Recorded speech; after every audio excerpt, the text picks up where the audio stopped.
The dim glow of the desktop lamp illuminated Sam's face, highlighting the dark circles under her eyes. She rubbed them wearily, willing her eyelids to stay open just a few more minutes. Across the table, her laptop screen mirroring the one she stared at, Mon tapped away furiously. Files, folders, and documents littered both their tables, testaments to the countless hours they'd spent here. This project was supposed to be routine, a small campaign promoting women's health, but now, just days before the deadline, they realized they were behind. To make matters worse, their boss, Linda, was notorious for her unreasonable demands and shorter fuse. "Mon," Sam finally croaked out, her voice hoarse from disuse.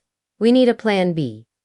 We'll never finish this in time." Mon sighed, pushing away her laptop. Her earlier energy, usually a beacon in the gloom of their office, dimmed. "I know, Sam. I'm trying to think." Sam closed her eyes, picturing Linda's sharp-edged face contorted in anger. She could practically hear her boss's voice cutting through the office. Suddenly, an idea struck her like a bolt of lightning. She sat up, startling Mon, who looked up from her table with a frown.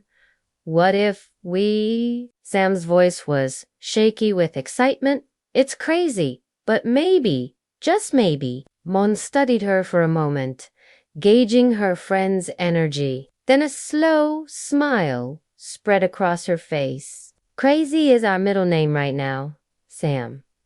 Let's go for it." Their unlikely duo was thrown together by fate, or perhaps a persistent HR manager looking to fill a diversity quota. Sam and Mon worked in the same media company, but in different departments. Sam in the quieter, dimly lit corners of creative production, and Mon, well, she owned the sunnier spaces, like the vibrant public relations department. Everyone knew Mon.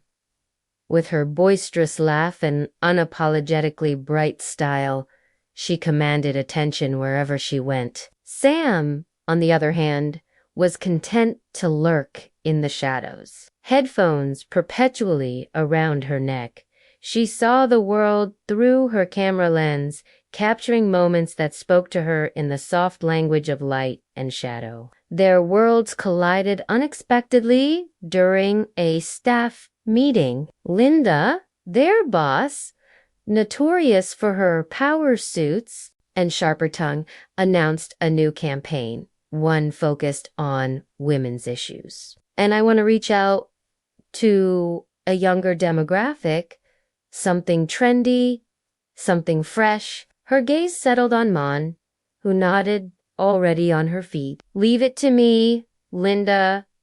I know just the thing." Mon's eyes glinted with excitement. Linda's gaze swept the room. "Good. See that you do, Monroe." She then turned to Sam, who was frozen in place. Sam blinked, startled by the sudden spotlight. "You, Samantha? You're with me?" Sam swallowed, her throat suddenly dry. Linda's lips pursed. "Yes, you will oversee the production side. Don't worry, Monroe will guide you." With that, Linda stalked off, leaving Mon to offer Sam a sheepish grin and a reassuring pat on the shoulder. Days turned into weeks, filled with brainstorming sessions and focus group discussions. Mon's energy was infectious, bouncing off the walls and drawing everyone into her orbit. Sam, however, struggled to keep up. She preferred the quiet hum of her editing bay, the comfort of familiar faces, but as the weeks passed and the campaign's deadline loomed, she found herself leaning more into the chaos, drawn in by Mon's magnetic personality. She admired Mon's confidence, her ability to articulate their vision so effortlessly. It was a skill Sam lacked, something she desperately wanted to emulate. Yet it was precisely that difference, that contrast between them, that sparked their initial clashes. Minimalist meets maximalist, Mon had quipped during their first meeting, gesturing to their vastly different mood boards. How do you choose, Sam? I don't know, Sam had retorted, frustration edging into her voice. How do you not choose? Your way is confusing. Ah, you want order, I see. Mon had laughed, her eyes twinkling. But without my chaos, your world would be monochrome. As the campaign progressed, the clashes continued. Creativity was a battlefield, a war of ideas where only the most tenacious could survive, and both Sam and Mon were fighters. Their weapons of choice, well-aimed jabs and witty retorts. But beneath the jabs and retorts, something else brewed. A tension that crackled between them, threatening to spill over. Late nights in the office became the norm, fueled by takeout coffee and the looming deadline. Once, while working late, Mon found Sam asleep at her desk, headphones still around her neck, a soft melody playing on her computer. The sight tugged at Mon's heartstrings, eliciting a tenderness she hadn't anticipated. The next morning, Sam arrived to find a blanket draped over her desk and a faint scent of lavender lingering in the air. She looked around, confused, and then caught sight of Mon, who was busy at her own desk, pretending to be engrossed in her work, but couldn't help the smirk that tugged at the corner of her lips. "You're welcome, Softie," Mon said softly, meeting Sam's surprised gaze. Sam blushed, her usual stoicism momentarily forgotten. "Thanks," she mumbled, unable to meet Moen's eyes. From that day forward, something shifted between them. Their arguments softened, replaced by hesitant smiles and shared glances. They started taking breaks together, not just coffee breaks, but walks in the park, stolen moments in art galleries. Slowly, tentatively, they explored a space between them, neither fully embracing it nor trying to deny it. One rainy afternoon, they were locked in their office, working tirelessly on a last-minute edit. The atmosphere was thick with tension, not just from the looming deadline, but also from the unspoken feelings that hung heavy in the air. As they worked, their fingers brushed against each other, sending shivers down their spines. Sam looked up, meeting Mon's intense gaze. For a moment, the rain-streaked windows and the flashing computer screen faded away. All that existed was the space between their gazes, charged with 1,000 unspoken words. Then came the question, a simple, innocent question that shattered the fragile barrier between them. Mon reached for the same mouse, her fingers brushing against Sam's. A pause, a look, and then Mon whispered, "Have you ever wondered?" Sam's heart skipped a beat. "About what?"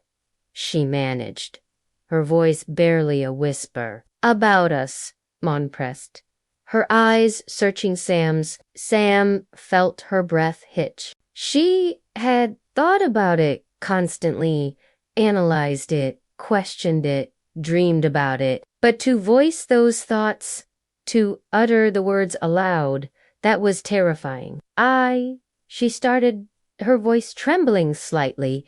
Every day she finished, the words tumbling out, honest and raw. Their first kiss was not amidst a flurry of rose petals or candlelight. It was in the corner of a dimly lit office, a refuge from the rain-lashed city outside. Their lips met tentatively, like two puzzle pieces finding their fit. It was awkward and uncertain, yet filled with a longing that had been building within them for weeks. When they pulled away, both breathless, Mon chuckled softly, wiping a stray strand of hair from Sam's forehead. "Well," she said, her voice husky, "that was unexpected." Sam returned the smile, her eyes shining with unshed tears. "Unexpected and perfect," she whispered. They moved closer, not just physically, but emotionally, to stolen glances during meetings,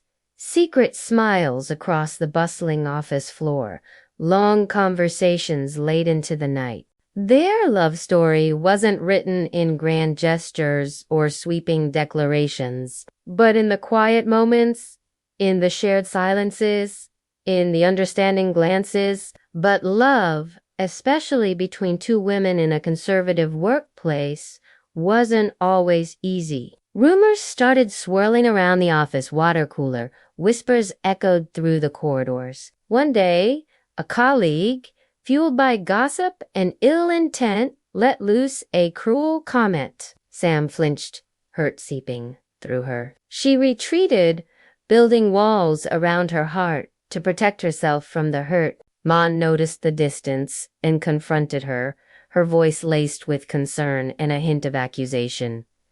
"Are you ashamed of us?" she asked, her eyes searching Sam. Sam's eyes welled up, her carefully constructed facade crumbling. "No," she whispered, her voice thick with emotion. "I'm scared." The admission hung in the air, raw and honest. Mon reached out, her touch gentle, her gaze unwavering. "I'm scared too," she confessed, "but I'd rather be scared with you than pretend you do unmean the world to me." And in that moment, surrounded by the clattering keyboards and ringing phones of their office, they clung to each other, finding solace in their shared fear, their bond deepening amidst the chaos.